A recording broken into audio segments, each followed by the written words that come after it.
নমস্কার, আমি সায়নী। আমার চ্যানেল কবিতায় গল্পে সায়নীতে তোমাদের সকলকে জানাই স্বাগত। আজকের এই ভিডিওটা ওই 30 ডেজের মধ্যেই একদিন ক্যাপচার করা, কিন্তু ভিডিও বানানোর জন্য একটা প্রপার এন্ডিং দরকার ছিল, তাই একটু লেট করলাম। আচ্ছা বলো তো, ফলটাকে কি চিনতে পারছো? হ্যাঁ, এটা হলো চালতা। এই গাছটা আমার এক কাকুর বাড়ি আমাদের বাড়ির পাশেই। না, আমরা শুধুমাত্র প্রতিবেশী নই, আমরা আত্মীয়। কাকু আর কাকিমা বাড়ির সামনে থেকেই গেছিল এই চালতা পাড়তে। গিয়ে যখন দেখেছে যে এই জঙ্গলের মধ্যে চালতা গাছটাতে এত ফলন হয়েছে, তখন আমাকে ডেকে পাঠিয়েছে যে ক্যাপচার করার জন্য। তাই আমিও চললাম, সুবোধ বালিকা আমি।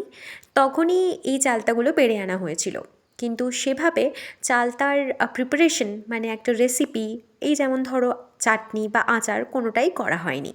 তো চলো এই ভিডিওটার হ্যাপি এন্ডিংয়ের জন্য চালতাটার একটা ওই আচার বানানো যাক। তার জন্য এই গোটা মশলাগুলো নিয়ে নিয়েছি: শুকনো লঙ্কা, তেজপাতা, মৌরি, ধনে এবং জিরে। তোমরা তোমাদের আচার বা চাটনির পরিমাণ অনুযায়ী মশলাগুলো দিতে পারো। এই মশলাগুলোকেই একটু শুকনো খোলায় ভেজে নেওয়া হয়েছে। তারপর এখন মশলাগুলোকে গুঁড়ো করে নেওয়া যাক। আর এই মশলাটা গুঁড়ো হওয়ার পরেই আচারের একটা যে মিষ্টি মিষ্টি গন্ধ, সেটা গোটা ঘরে ছড়িয়ে পড়বে। আচ্ছা, একটু বলে রাখি, তেজপাতা অনেকেই অ্যাজ আ ফোড়ন ব্যবহার করে, কিন্তু তেজপাতা গুঁড়ো করে ব্যবহার করে একবার দেখো, এটাও কিন্তু বেশ ভালো লাগে। আর না হলে ইটস আপ টু ইউ কীভাবে তোমরা ব্যবহার করবে। চালতাটা এখানে সেদ্ধ করে নেওয়া হয়েছে। তারপর কড়াইতে সর্ষের তেল, এবার একটু শুকনো লঙ্কা, তার সাথে সর্ষে আর জিরেটা অ্যাজ আ ফোড়ন ব্যবহার করা হচ্ছে। এরপর ওই সেদ্ধ করে রাখা চালতাটা দিয়ে দেওয়া হবে। এরপর দেওয়া হলো কিছুটা হলুদ গুঁড়ো। আচ্ছা, লবণটা একটু স্কিপ করেছি, কারণ চালটা সেদ্ধর সময় মা কিছুটা লবণ দিয়ে রেখেছে, তো এটা পরে টেস্ট করে দেওয়া যাবে।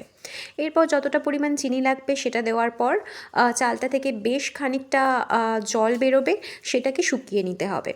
শুকানো পর্যন্ত রেখে ভাজা মশলা দিয়ে নামিয়ে নিলেই চালতার আচার বা চাটনি, যেটা বলা যায়, রেডি হয়ে যায়। এখানে একটা কথা বলে রাখি, আমরা কিন্তু এটাতে কোনো রকম ভিনিগার ইউজ করিনি, কারণ মাত্র 2-1 দিনের মধ্যেই আমরা এটা শেষ করে ফেলবো। কিন্তু এর যদি জীবনীশক্তি বাড়াতে চাও, তাহলে অবশ্যই একটু ভিনিগার ইউজ করো। তারপর ওই আর কি, টেস্টিং টাইম।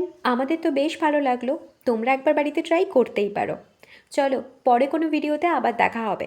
আজকের মতো এলাম।